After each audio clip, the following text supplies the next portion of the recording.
Tonight we are excited to kick off our reading series with poet, scholar, editor, and translator Annie Finch. She is the author of 5 poetry collections, 4 books on prosody and the makings of poems, and 1 book of translation. She has also edited 7 collections of poetry and anthologies. Of her newest book, Spells, New and Selected Poems. I lost my place. Oh yeah, just out by Wesleyan University Press, Molly Peacock, a frequent contributor to River Styx and reader at our podium, and one of our favorite blurbists, says, quote, "One of the most dexterous formal poets writing in the United States today, Annie Finch is at ease in a dazzling variety of prosodic modes, from the very short lyric to the sonnet to myriad metrical constructions in stanzaic form. All of her considerable talents are on display in Spells."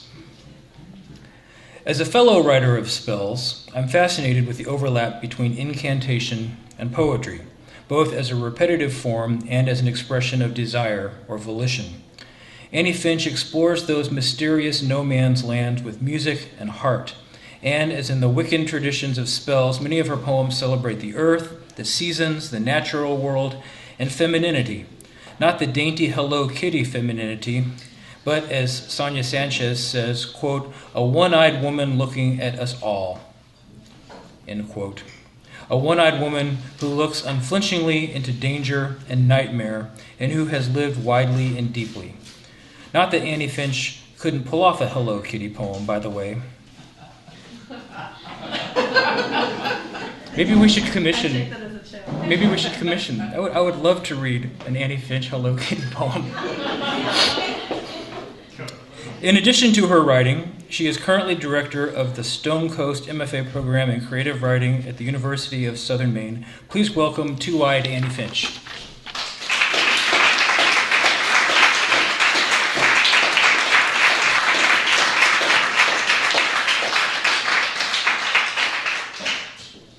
Thank you, Richard. Thank you, River Styx.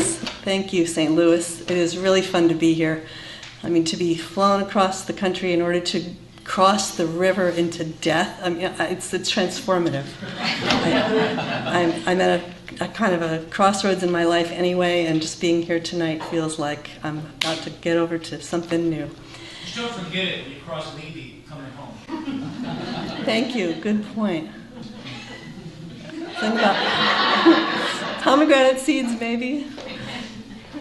Something? I'm sure you can give me tips. You must have given others guidance on how to get back without forgetting, right? We let them wander. Well, I'll be ready for my guidance after the reading. I'm going to open with a blessing on the poets. Patient earth diggers, impatient fire makers, hungry word takers, and roving sound lovers, sharers and savers, musers and achers, you who are open to hide or uncover.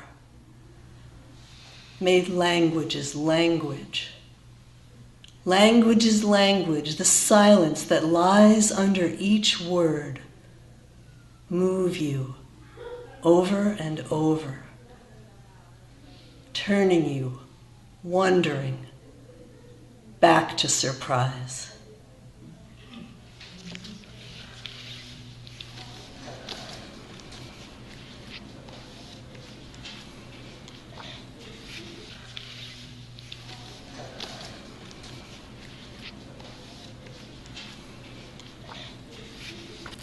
Two bodies. Two bodies, balanced in mass and power, move in a bed through the dark, under the earliest human hour. Their night rocks like an arc. They reach through the ceilings of the night, tall as animals. Through their valleys bends the light of their fertile hills.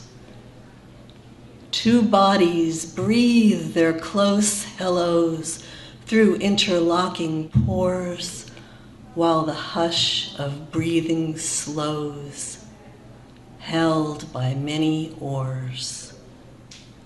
Heart over heart, leg over leg, holding still breath until heart into heart and seed into egg, night holds two bodies still.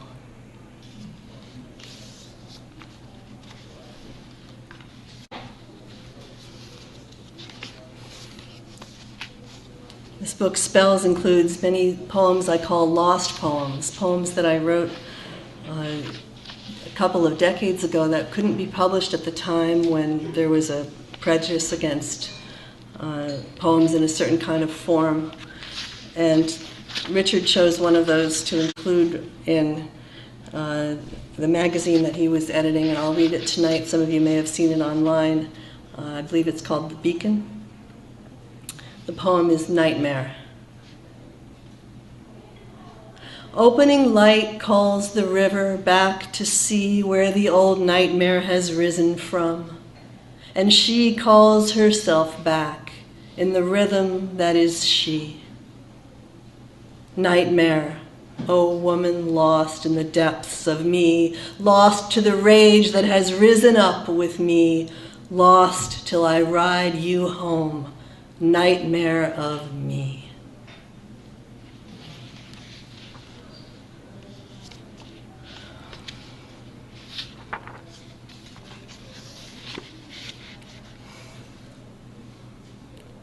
For a more public nightmare, I think the one I feel the most strongly nowadays is climate change. And this is a poem called Earth Day. It was submitted by the Sierra Club. It was sent around as one of their national emails called A Daily Ray of Hope. Earth Day. All we want is to find the love in the faces of the people we love. All we need is to find the dark in the nighttime sky, to lie down to sleep in the darkness where stars and moon keep vigil in the silence of a sleeping earth. All we require is to wake to sunlight in the morning, to simple sky, to breathe aloud as the sky is breathing, to drink the water of the earth. All we need is to touch the planet and find it clean where we were born, where our ancestors breathed and planted, where we live with the plants and birds. All we need is to live with the memory of a future we want to imagine. All we want is to find the love in the face of the planet we love.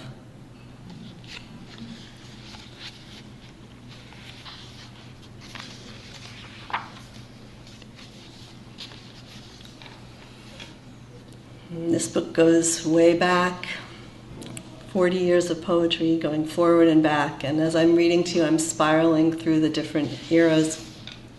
And once in a while I move to tell you when a poem came from. This is the title poem, Spells, and it was written when I was in college. And at one point, actually, I think Molly Peacock and I were sharing manuscripts back and forth, and she suggested some revisions, and I diligently revised it. Okay, I'm putting this in my selected, I'm going to revise it now. And then, lo and behold, a few months later, it drifted right back to its original self again. So, Spells. From music I bore some gold stone fins, but they sank away through the waffled shallows. From nature I gleaned some hope of rice, but it edged deep away in sunk stone bowls. So then I asked for bowls and fins. I asked for a hand that could gather them back into finning the shallows, gilding, rounding.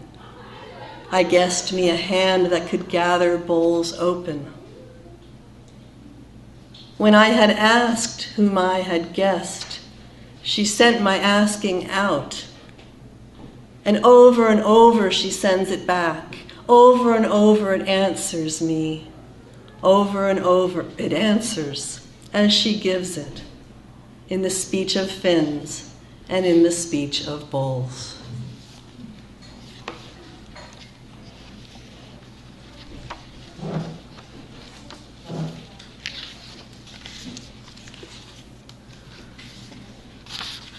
Spiraling forward to the present again, or the recent present, I'm going to read a poem for a birth and a poem for an abortion.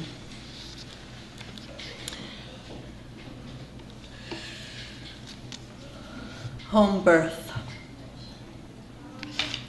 Home is a birthplace since you came to me, pouring yourself down through me like a soul, calling the cosmos imperiously into me, so it could reach to unroll out from the womb where the wild rushes start in a quick, steady heartbeat, not from my own heart. This is my body, which you made to break, which gave you to make you till you bear its mark, which held you till you found your body to take, open at home on my bed in the dark.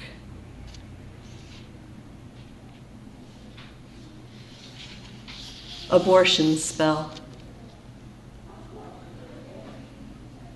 Let's keep the world through its own balanced kiss, the kiss come from women made of our own blood, the holder, the cooler, redeeming the earth, shaping the room where we give you your birth. Hands born of woman will not stop this flood, this generous, selfish, long opening gift.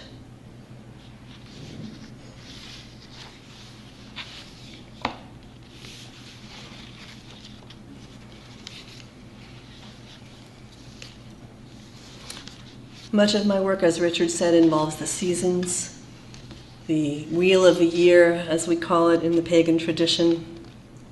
And Spells does contain a sequence of poems for the wheel of the year, 8 poems for the equinoxes and the solstices and the points halfway between them. And in my book calendars, this sequence was the skeleton of the book, and each one has its own section of poems. But in Spells, these are united together again as they were originally meant to be, one sequence of poems. And we're just coming on the time of Mabon, which is the autumn equinox. And it's a time of completion, a time of harvest, a time of celebration for what's been given, what's been received, what's been achieved during the last year before we move towards the winter. And I would like to celebrate with a crown of leaves for the fall equinox called a Mabon crown. Our voices press from us and twine around the year's fermenting wine. Yellow fall roars over the ground, loud in the leafy sun that pours liquid through doors. Yellow, the leaves twist down as the winding of the vine pulls our curling voices. Glowing in wind and change, the orange leaf tells how one more season will alter and range, working the strange colors of clamor and bells. In the winding of the vine, our voices press from us to twine. When autumn gathers, the tree that the leaves sang reddens dark slowly, then suddenly free turns like a key, opening air where they hang. And the winding of the vine makes our voices turn and wind with the year's fermented wine. One of the hanging leaves, deeply maroon, tightens its final hold, receives, finally weaves through and is covered soon in the winding of the vine. Holding past summer's hold, open and strong, one of the leaves in the crown is gold, set in the cold where the old seasons belong. Green and red are here, orange and gold, yellow, maroon, and bronze, all mere, lost by the year, lost, all that fall can hold. Here is our crown of winding vine, of leaves that dropped, that fingers twined.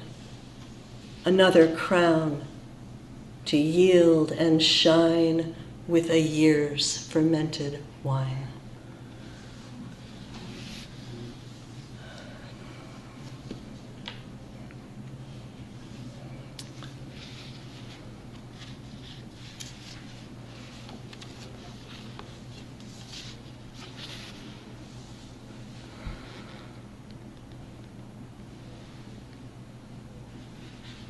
I wish you all a magnificent coming year.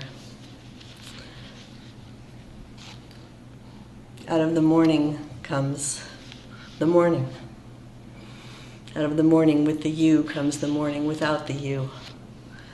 The morning of the new year, the new cycle, the new season. This is a letter for Emily Dickinson. And I'm reading this partly because Nenora Sweet, a wonderful scholar of women's poetry, is here, who has done so much for the reclamation of women's poetry over the centuries. And I'm very happy that she's here tonight, so I'm reading a letter for Emily Dickinson in her honor. And this is addressed to Dickinson. It's been set to music by a wonderful composer named Laurie Laitman, and you can find it online. And she had two soloists do it, an older woman and a younger woman, and she saw it as a poem about artistic influence. And the younger woman did my poem, and then the older singer did Dickinson's, some poems of Dickinson's intertwined with it. Letter for Emily Dickinson. You'll hear the words called back, which she has on her tombstone. When I cut words you never may have said into fresh patterns, pierced in place with pins, ready to hold them down with my own thread, they change and twist sometimes. Their color spins loose, and your spider generosity lends them from language that may never be free of you after all. My sampler reads, called back. It says, she scribbled out these screeds. It calls, she left this trace, and now we start. In stitched directions that follow the leads I take from you, as you take me apart. You wrote some of your lines while baking bread, propping a sheet of paper by the bins of salt and flour. So if you're kneading lead to words, you'd tether them, as if in thin black loops on paper. When they sang to be free, you captured those quick birds relentlessly, keeping a slow, sure mercy in your deeds, and leaving them room to peck and hunt their seeds in the white cages your vast iron art had made by moving books and lives and creeds. I take from you as you take me apart.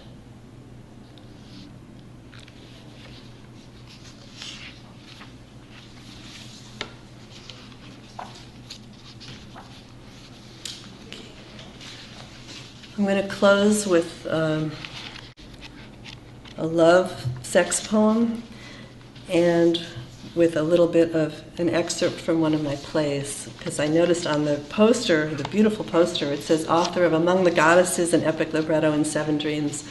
So I thought I'd read a little of that, which is also excerpted in spells, though it's a book-length poem on its own.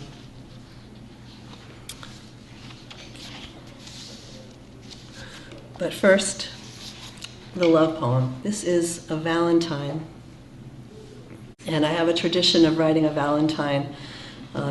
Most years I managed to do this, writing a Valentine to my husband. And the year that I wrote this poem, I was also asked to write a paradel, which is a very unusual form invented by Billy Collins as a joke. It's a poem that involves a lot of repetition, as you'll see. You repeat lines in the beginning, you repeat lines in each stanza, and then at the end you repeat all the lines, all the words all together from the whole poem, all mixed up. Yeah, he claimed it was a troubadour form from the 12th century. And a lot of people believed him. Paravaledellentine, a paradel, for Glenn. Come to me with your warning sounds of the tender seas.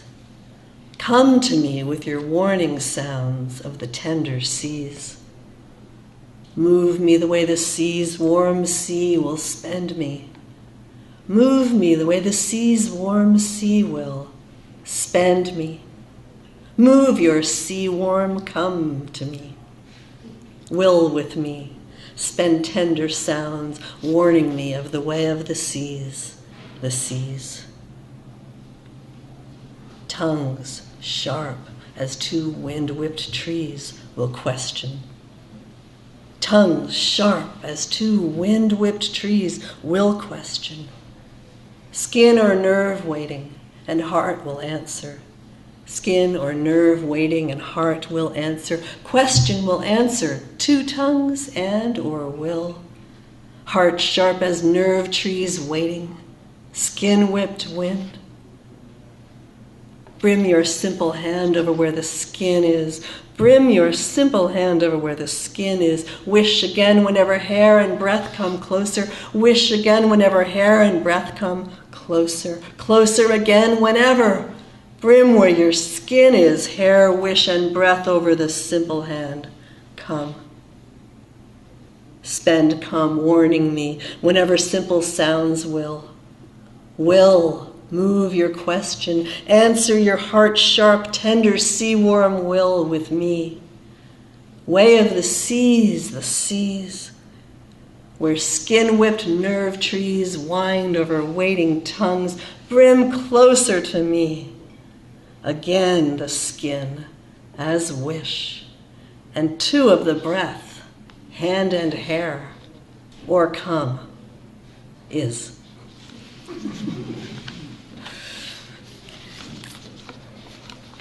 Okay. And among the goddesses, an epic libretto in Seven Dreams tells the story of Marie, who is on a journey of self-definition, and her journey takes her to encounter seven goddesses: Isis, Astarte, Diana, Hecate, Demeter, Kali, and Inanna, goddesses from different cultures and different times. And in this part of the play, around halfway through, she's been raped and she's pregnant. And she goes to visit the goddess Demeter, who is a woman who lives quietly in Ohio and has a big vegetable garden. And the heroine's name is Lily. Act 3, Scene 1. Demeter's garden in Ohio, tall ripening tomatoes mixed with many herbs and flowers near the side of a large barn. Demeter is picking peas and dropping them into a large metal bowl. As the priests of the goddess, the Caretes, they're called Caretes, chant repeatedly to the traditional tune, Isis, Astarte, Diana, Hecate, Demeter, Kali, Inanna. Lily approaches silently and watches as Demeter sings to herself. Demeter. Long grass pushes up through the trees, hyssop, bee balm, lavender, chicory, mallow, Johnny jump up, love in a mist, coneflower, black-eyed Susan, broccoli, in my circular garden that curves from the earth. Lily, Her hands are wide, cool, and earth-stained like mossy old rocks that a forest has patiently grown up around, died around, fallen near. Demeter, spine in the planet, blood in the wind, as I drop the peas in the aluminum bowl, spine in the planet, blood in the wind. The arms of the planet are holding me alive. Caretes say, here is the mother who watched her own daughter given away and ruined the earth, who now put out leaves and nurtured the earth. Lily watching her. I'd been invaded. The baby was not mine. Why should I carry it? The Caretes, coneflowers blue, fuchsia and silent, as if there were laughter.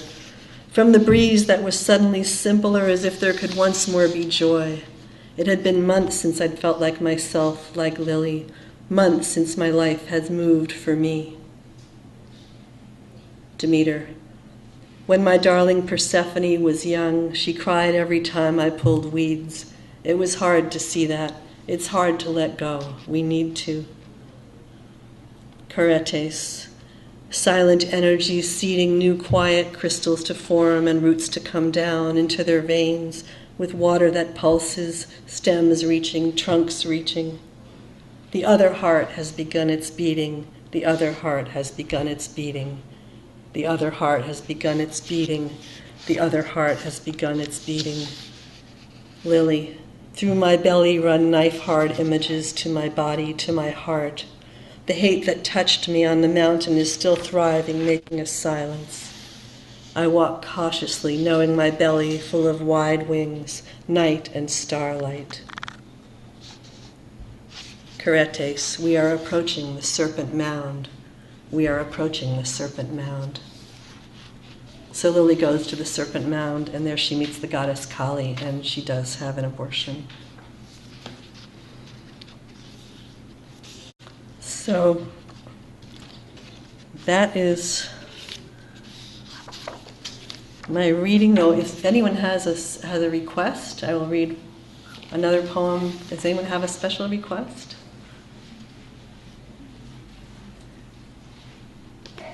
Do you? Why don't you read another lost poem? Okay.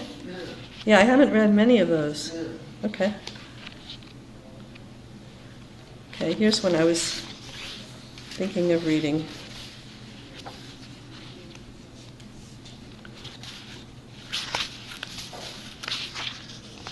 Well, this is the first of the lost poems in this book. It's I guess it's an Ars Poetica for the lost poems. It's only 5 lines long, so I may read it twice. I've never read this one aloud before. Such husks of hollowed influence, such clear, thick patterns from the nights that held me full. You keep your own still paces with the last touch of a spirit on you, like a down that ripens, falling everywhere we pass. Such husks of hollowed influence, such clear, thick patterns from the nights that held me full. You keep your own still paces with a last touch of the spirit on you, like a down that ripens, falling everywhere we pass. Thank you.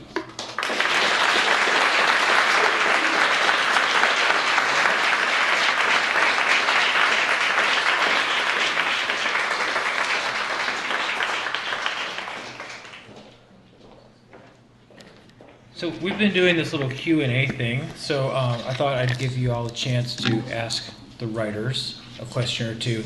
And I know some people are shy, so I'll kick things off. And I think we don't have time for a couple. So first of all, I noticed that both of you write or flirt or play with form, but often bent or broken form. So I'm curious about your decisions to use form, but then also to make it your own or break it, and what you lose or gain by that aesthetic choice.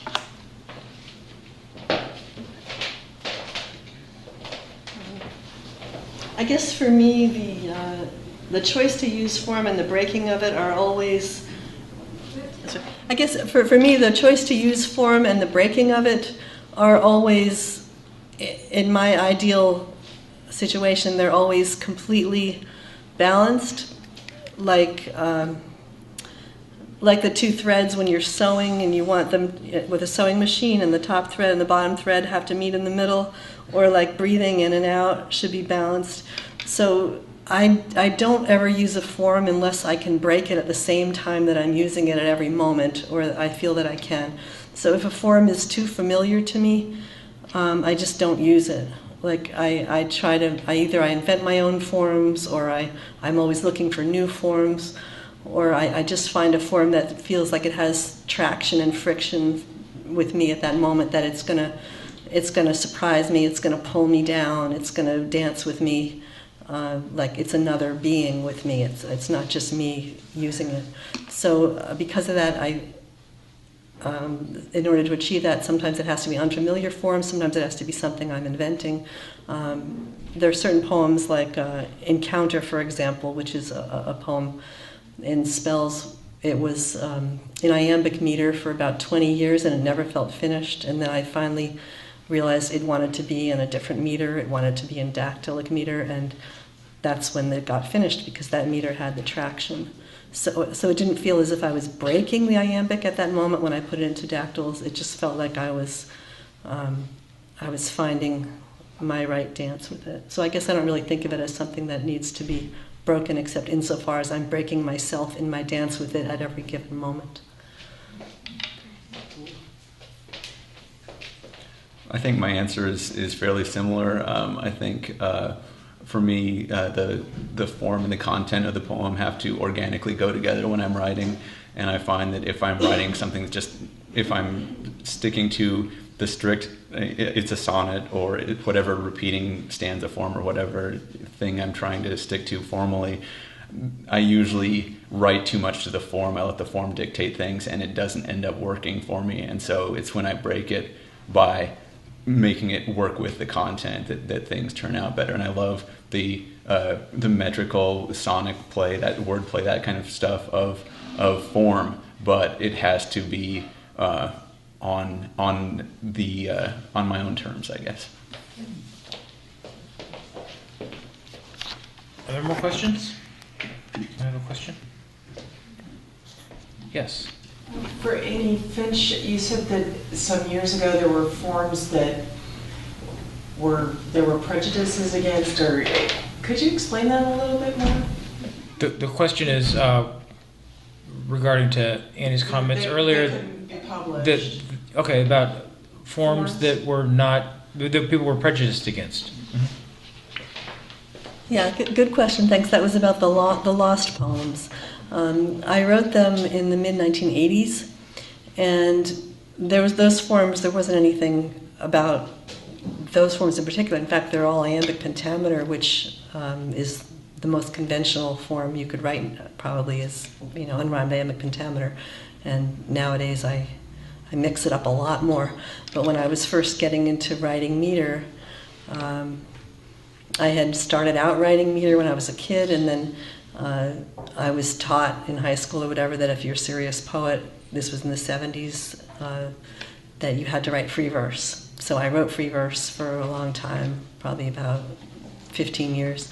And then when I began to get back into form again, I was writing these iambic pentameter poems, and you couldn't publish them. The only places at that time that published poetry in meter were very conservative, old-fashioned places, and the stuff that I was writing was weird.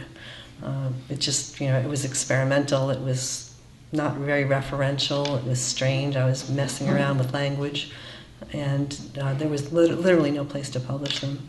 So I kept them in a drawer, like in a file drawer, for like 20 years, and that's actually how this book came about, Spells, because I showed them to a friend of mine, Kazim Ali, who's fairly open to experimental poetry, and he really liked them, and he showed them to Wesleyan University Press. And they were going to do a whole book of these poems, and then they were like, no, let's just do a selected. But yeah, so it wasn't it was so different than it is now, because now a lot of experimental poets are beginning to get into writing iambic pentameter. People like Karen Volkman or Dan Beachy-Quick are doing it all the time. But, this was the mid-'80s, so it was, is that 30 years ago? Or 20? 30. Yeah. You just couldn't do it. I mean, if anybody would have understood the language of them, which was so strange, then they would never have accepted the meter. It just wouldn't, it took 30 years.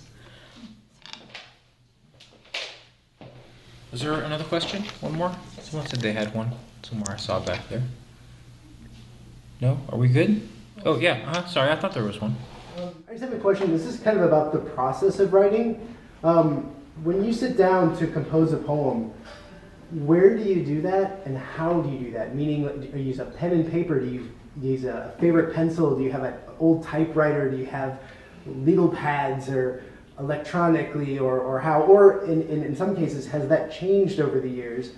I think people that are writers in this room might find that interesting. I know I'm always interested in how people sit down and what utensils they use and how does that happen? Sure. Okay, a question about the process and maybe even the ritual of a writer. All right. My process is completely uninteresting, really. I write on Microsoft Word sitting at my desk. I do have a writing notebook that I write things down in, but mostly what I find happens with that is I write something down that seems like a really good idea, and then I look at it a week later or a month later, and I think it's garbage. So it doesn't really work out very well, or I still think it's okay, and it just doesn't fit in anything I'm actually writing. I guess it's not entirely processed, but the best thing I can say about it is I find I write best when I have some sort of project that I'm writing towards, and I can think of it in the big picture, and then think of what small thing goes in this big picture. Like the book that's new, I was really thinking about that as a whole book pretty much the whole time I was writing it, and I personally find that made the writing of it easier. It wasn't so much a question of how I did each poem, it was just sort of an overall mindset to it.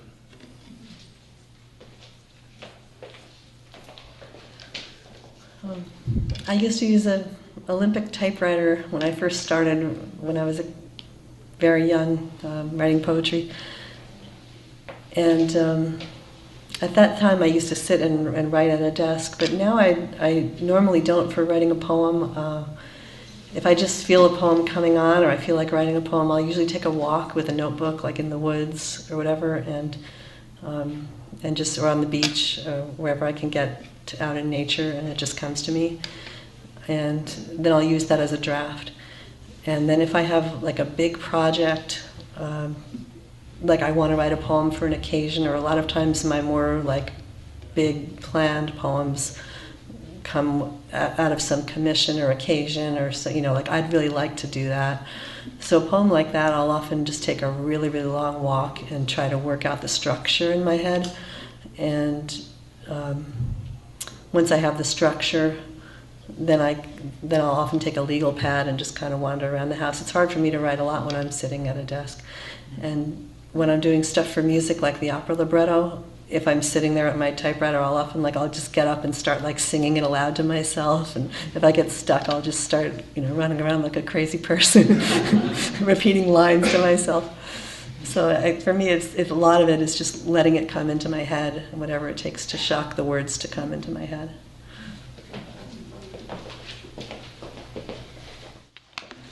All right, I would like to thank both Stephen D. Schroeder and Annie Finch for reading with us tonight and kicking off our season.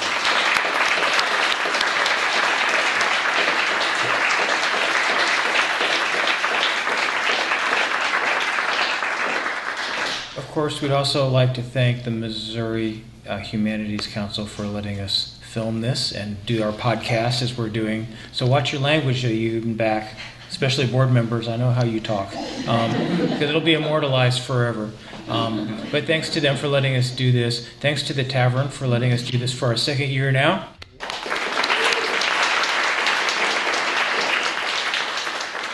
And last, of course, thank you all for coming. And hopefully we will see you on October 21st, where we will be featuring novelist John Dalton and then Holly Goddard Jones, who writes novels and stories and maybe essays too, right?